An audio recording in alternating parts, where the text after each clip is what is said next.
Hello po, magandang araw po sa inyo na ito na naman po si Tatang Jo upang magpaabot na naman ng impormasyon tungkol pa rin po sa pangkalusugan ang pag-usapan po natin sa ngayon. Ang pag-usapan po natin sa ngayon ang tungkol po sa kahoy o halaman na rambutan. Kilala naman po natin, di ba, ang mga rambutan.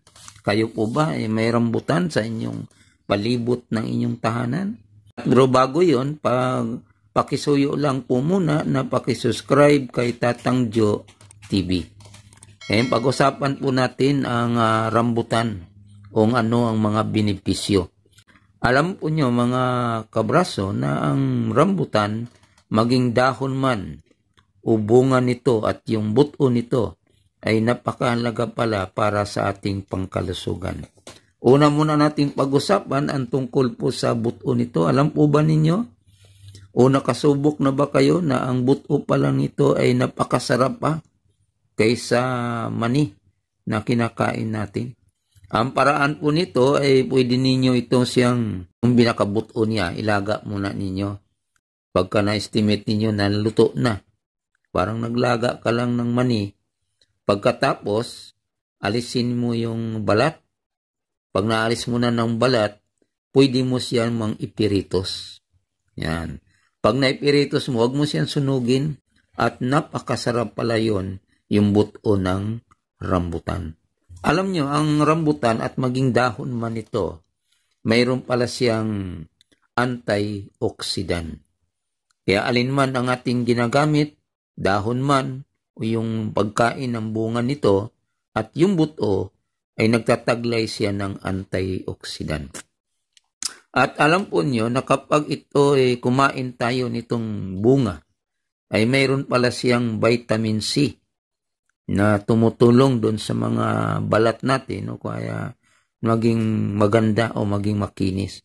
At mayroon din siyang vitamin E na tumutulong sa ating mata na maging malinaw.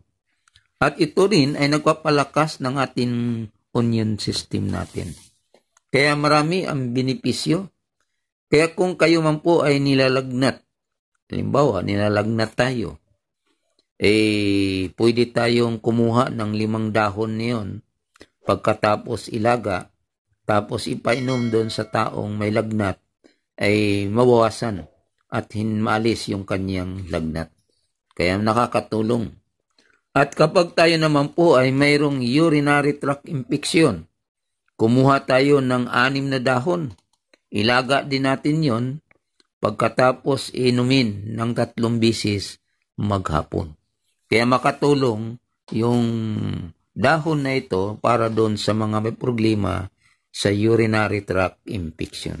Kayo ba naman ay mayroong galis, sugat, alipunga? Ito rin ang gagawin ninyo.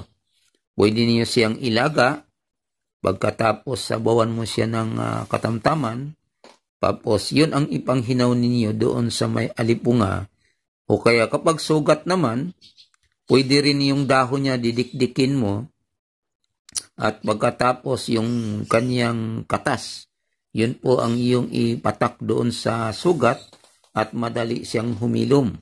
Sapagkat nagtataglay po ang dahon ito ng antioxidant. At kapag kayo po ay lalo na ngayon sa panahong ito mayroong bagong sakit sa balat, pangangati, pwede yun.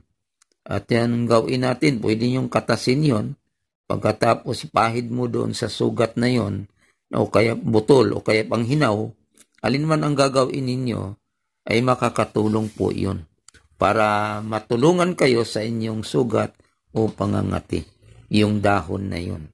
Kasi nagtataglay siya ng antioxidant. Alam po ba ninyo na ang bunga pa nito, ang pagkain natin ng bunga nito, tumutulong yun na huwag tayong aatakihin sa puso. At tumutulong din yun para huwag tayong makapitan ng kanser. Yun. Kaya marami ang mga benepisyo na makukuha natin doon sa puno o kaya bunga, dahon, buto ng rambutan. At yun lang mga kabraso ang nais kong pinabot sa inyo At pakisuyo lang po nang hindi pa po nakapag-subscribe. Pakisubscribe kay Tatang Jo TV. Muli, magandang araw sa inyong lahat.